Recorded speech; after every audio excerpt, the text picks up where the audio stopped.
I walked into my own engagement party to find my future mother-in-law standing at the head of the table, holding a glass of champagne, giving a toast to my fiancé and a woman who was not me. She didn't stop when I walked in. She finished the toast. That was 14 months before the day my sister-in-law transferred my catering business into her own name. I didn't find out until the morning I went to renew my commercial lease, and the property manager looked at me across his desk and said, very quietly, "I'm sorry. According to our records, you're no longer listed as the owner of this business." I was 29 years old. I had built that business from nothing. And somewhere between the engagement party and that Tuesday morning in October, the people I was about to marry into had decided that what was mine was theirs. My name is Nadia. And this is the story of how I got every single thing back. I grew up in Dartmouth, Nova Scotia, on the kind of street where you know your neighbors' names and they know yours, where your mom sends you over with casseroles when someone has a hard week. My parents ran a small catering operation out of our commercial kitchen. My mother had her Red Seal certification, and my father handled the logistics, the vans, the loading. By the time I was 17, I was helping price event quotes. By the time I was 22 and they were ready to retire, I had taken over completely, restructured the business model, brought in corporate clients, and tripled the revenue in 4 years. We were called Harbour Table. It wasn't flashy, but it was ours and it was real, and every dollar in that company account had my fingerprints on it. I met my fiancé, Scott, at a corporate event I was catering in Halifax. He was charming in the easy, unthinking way of men who have never had to work hard to be liked. I should have paid more attention to that. He introduced me to his family 3 months in, and from the very first dinner I felt it, that particular variety of politeness that is actually just a more refined form of dismissal. His mother, who I will call my mother-in-law throughout this, looked at my hands when we shook. Not my face. My hands.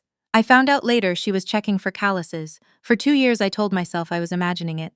Scott told me I was imagining it.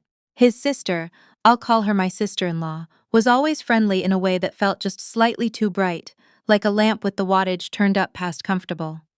She asked a lot of questions about the business. I thought she was making conversation. I thought a lot of things that turned out to be wrong. When Scott and I got engaged, his family offered to help with the wedding planning. His mother specifically offered to be the point of contact with vendors since she had, as she put it, long-standing relationships in the Halifax event community. Scott asked me to let her handle the venue contract. He said she was old-fashioned and needed to feel involved. He said it was just a formality. I want to stop here and tell you something I wish someone had told me. When someone asks you to put their name on a contract that involves your money, that is never a formality. That is a transaction. And the terms of that transaction are not always visible at the time of signing. My mother-in-law's name went on the venue contract as the primary event holder. But the wedding was not where they struck first. The first move came 3 months before the wedding date, and it was so quiet I almost missed it entirely. My sister-in-law had been helping me with administrative overflow since the spring, or so I believed. I had been running at capacity with 3 simultaneous corporate contracts and a summer wedding season, and she had offered to help with what she called the paperwork side of things. She had a background in bookkeeping. Scott vouched for her completely. I gave her limited access to our filing system to help coordinate vendor invoices. What I did not know, what I did not check because I trusted the people around me, was that she had been quietly, methodically, over the course of 6 weeks, assembling the documentation needed to file a change of business ownership with Service Nova Scotia. In Canada, changing a registered business owner requires specific forms, signatures, and in some cases a notarized transfer agreement. It is not something that happens by accident. It requires intention and planning. My sister-in-law had both. She had forged my signature on the transfer document using a scan of my actual signature from a vendor contract I had countersigned in her presence. She filed the change with the provincial registry in early October. She listed herself as the new sole proprietor of Harbour Table. She did not tell me. She did not tell Scott, or if she did, he did not tell me. And for 17 days, as I went to work every morning, not knowing that my business no longer legally belonged to me. The morning I found out, I had driven into Halifax to meet with my commercial landlord about renewing the lease on our kitchen space. The lease was coming up in January and I wanted it locked in early. We sat down in his office. He pulled up the file. He looked at the name on the current lease. He looked at the provincial registry he had checked as part of due diligence. And then he looked at me with the expression of a man who does not want to be the one delivering this particular piece of news. According to the provincial registry, he said carefully, the registered owner of Harbour Table is currently listed as, and he said my sister-in-law's name. I did not cry. I want to be clear about that. I felt something go very still inside me, the way a pond goes still just before ice forms across it. I thanked my landlord for telling me. I asked him to please not take any action on the lease renewal until he heard from me directly. He agreed. He also quietly printed me a copy of the registry entry and slid it across the desk. I will always be grateful to him for that. I sat in my car in the parking garage for 11 minutes. I know it was 11 minutes because I watched the clock on my dashboard the entire time. Then I called my lawyer. Her name is Ingrid, and she has been my family's solicitor since my parents ran the business. She is 71 years old. She has silver hair she keeps in a braid down her back, and she has the particular quality that I have come to associate with people who have seen enough human behavior to be unsurprised by any of it. I told her what the landlord had told me. I told her about the access I had given my sister-in-law. There was a pause on the line. "Don't go home yet," Ingrid said. "Come to my office." When I got there, she had already pulled the provincial registry filing. She walked me through what had been submitted, the transfer form, the notarized signature that was not notarized by any notary she could identify, the supporting documentation listing my sister-in-law as the incoming owner. Ingrid had seen fraudulent transfers before, she told me. This one was, she said with a kind of clinical admiration, fairly sophisticated, but not sophisticated enough, because my sister-in-law had made one error. The vendor contract from which she had lifted my signature scan, the one I had countersigned in her presence, had been executed under a specific dated version of our standard agreement. That version included a proprietary formatting element my mother had added years ago, a small watermark embedded in the footer of every page. That watermark contained the document's creation date, and the creation date on the contract from which my signature had been lifted was 3 months after the date my sister-in-law had claimed the transfer agreement was executed. In other words, the signature she used had not yet existed at the time she claimed I had signed the transfer.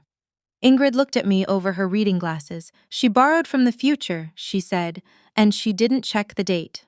Over the next 9 days, Ingrid filed for an emergency injunction with the Nova Scotia Supreme Court to freeze any further transactions under the fraudulently transferred business registration.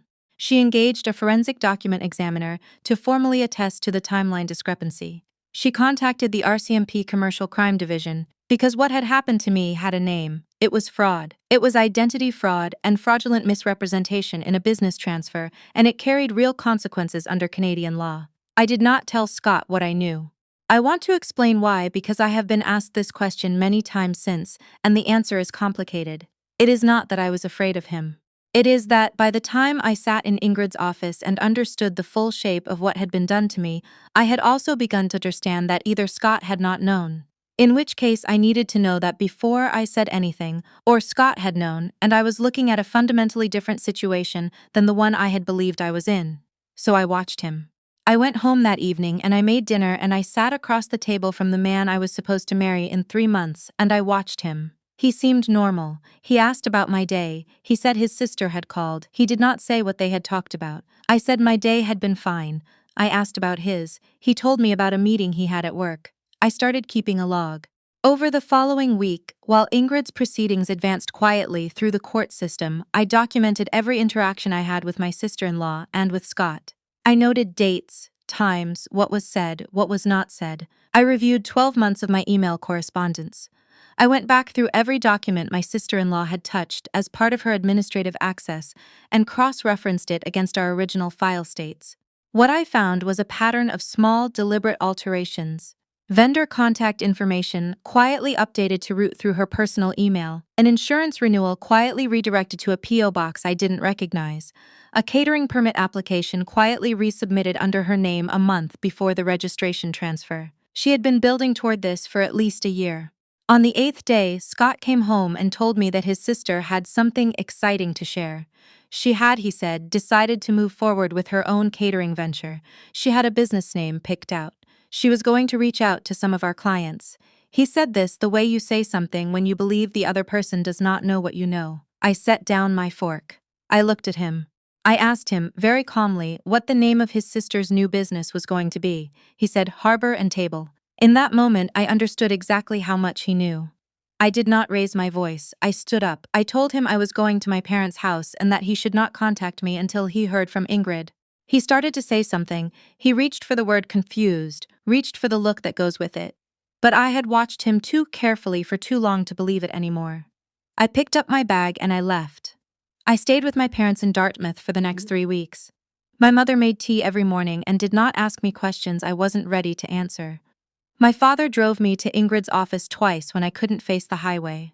My cousin, who is a social worker and has the emotional intelligence of someone who has spent 15 years listening to people in crisis, sat with me on my parents' back porch on a Thursday evening and said very simply, "You know what you have to do, you're just waiting to be ready." She was right. On November 14th, the Nova Scotia Supreme Court granted the injunction. The fraudulent business transfer was reversed. Harbour Table was formally restored to my name in the provincial registry. The forensic document examiner's report was entered into the court record. The RCMP Commercial Crime Division opened a file. My sister-in-law's lawyer contacted Ingrid the following Monday. He used the word misunderstanding 17 times in a 12-minute call, according to Ingrid's notes. Ingrid is not a woman who is moved by the word misunderstanding.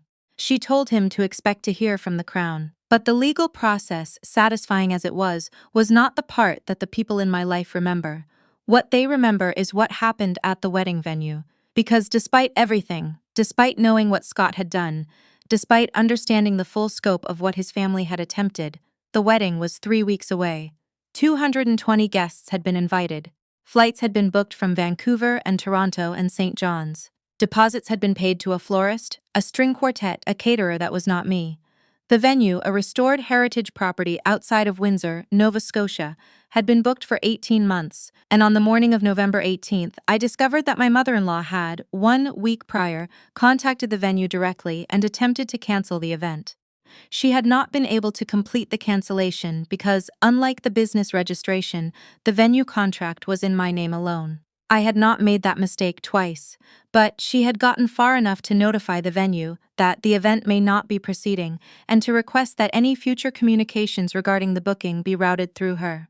The venue coordinator, a meticulous woman named, I will simply call her the coordinator, had flagged the request and held it pending written confirmation from me, which she had not received. She called me directly to verify. When I understood what my mother-in-law had tried to do, when I held the phone in my kitchen and listened to the coordinator explain what had been attempted, that stillness came over me again. That pond before ice stillness. Except this time, underneath the stillness, something else was moving. I am a catering professional. I have run events for 200 people on 4 hours' notice. I have managed a kitchen fire during a plated dinner for 90 guests at a law firm's annual gala and got every course out on time. Logistics are not a problem I am afraid of. Problems are not things I am afraid of. I called the coordinator back and confirmed the event would proceed exactly as booked. I called Ingrid and told her what had been attempted. I called my cousin and told her I was ready.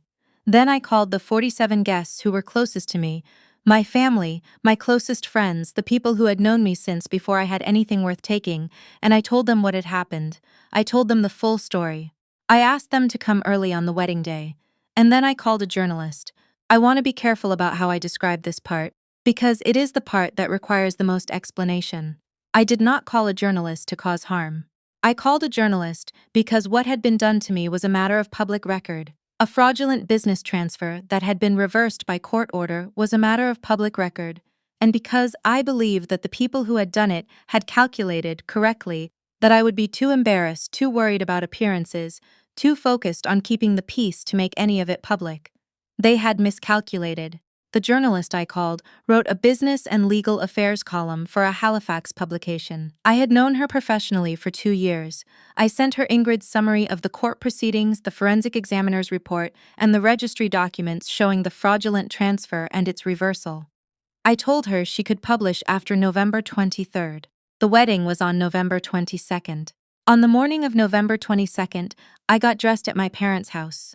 My mother zipped up my dress. My father stood in the doorway of my childhood bedroom and looked at me for a long moment and then said, "Your grandmother would have liked this version of the story better." I didn't ask him what he meant. I knew what he meant. The ceremony was held at 2 o'clock. Scott was at the altar. He had not, in the weeks prior, demonstrated any clear understanding of what was coming. He had sent messages through intermediaries. He had sent flowers once. He had not, to my knowledge, engaged a lawyer. His family arrived at the venue an hour before the ceremony. My mother-in-law was in a champagne column gown. My sister-in-law wore emerald green. They moved through the venue with the confidence of people who believe they have already won. They had not won. My 47 guests, the early arrivals, the inner circle, were already there, seated, watching, and the journalist was parked on the street outside with a photographer, waiting for the timeline I had given her. The ceremony began. Scott stood at the front and I walked down the aisle, and for a moment, just a moment, I let myself feel the weight of it. What this had been. What it was supposed to be. All the versions of this day I had imagined before I knew what I knew, and then I stood at the altar and I looked at Scott and I said, clearly and without hesitation, that I would not be continuing with the ceremony. I had prepared a short statement, 63 words. I had practiced it twice the night before. I read it aloud into the quiet of the venue. That the marriage would not be proceeding. That the reasons were a matter of court record. That anyone who wished to understand what had happened to Harbour Table in the preceding months could read the full account that would be published in tomorrow's paper, and that the venue was booked through 7 o'clock and everyone was welcome to stay for dinner. The florist had done extraordinary work. The string quartet played through the stunned silence with the professionalism of people who have seen stranger things. The catering, handled by a company I trusted, run by a woman who had worked with my mother years ago, was, by every account, excellent. My mother-in-law stood up. She said something that I did not hear clearly, and it is probably better that I didn't. Security, 2 men I had quietly arranged through the venue, asked her and my sister-in-law to leave. My not the kind of crying that is grief. The other kind, they left. Scott sat in the front pew for a long time after they went. I did not speak to him that evening. We have not spoken since, and I do not expect that we will. The article ran the following morning. It was accurate and thorough and considerably more widely read than I had anticipated. Ingrid fielded calls for 3 days. My sister-in-law hired a criminal defense lawyer. The RCMP investigation continued. I am not at liberty to describe current proceedings further, but I can say that things are continuing to move in the right direction. Harbour Table had our best revenue quarter in the company's history that January. 3 new corporate clients signed on in December alone, several of whom mentioned they had read about us. My parents came back part-time to help with the surge. My cousin brought food twice a week for a month and never once said I told you so, which is the mark of a person who truly loves you. I stayed in my parents' house in Dartmouth through the winter, and I did not mind the cold the way I used to. There is something clarifying about a Nova Scotia winter when you have nothing left to pretend about. The light comes in flat and honest through the kitchen window in the morning, and everything is exactly what it is, no more and no less. I am not telling this story because I want sympathy. I never needed anyone's sympathy. I am telling it because there is a version of me, standing in that parking garage in October, staring at a registry document with my sister-in-law's name where mine should have been. Who could have folded? Who could have decided that the peace was worth more than the truth? Who could have told herself that fighting back was too costly, too messy, too much of a scene? I want that version of me, and anyone who recognizes themselves in her, to know that it is not too costly, it is not too much of a scene. What belongs to you, and the people who bet on you being too afraid to prove that have, in my experience, very poor judgment. The string quartet, it turned out, was booked through the end of the night regardless. They played until 6:57. Someone requested Joni Mitchell. I don't remember who, but I remember sitting at the head table with my parents on one side and my cousin on the other, and the candles were lit all the way down the room, and outside the windows the November trees were bare against a pewter sky, and the music was very beautiful, and we stayed until the very last song.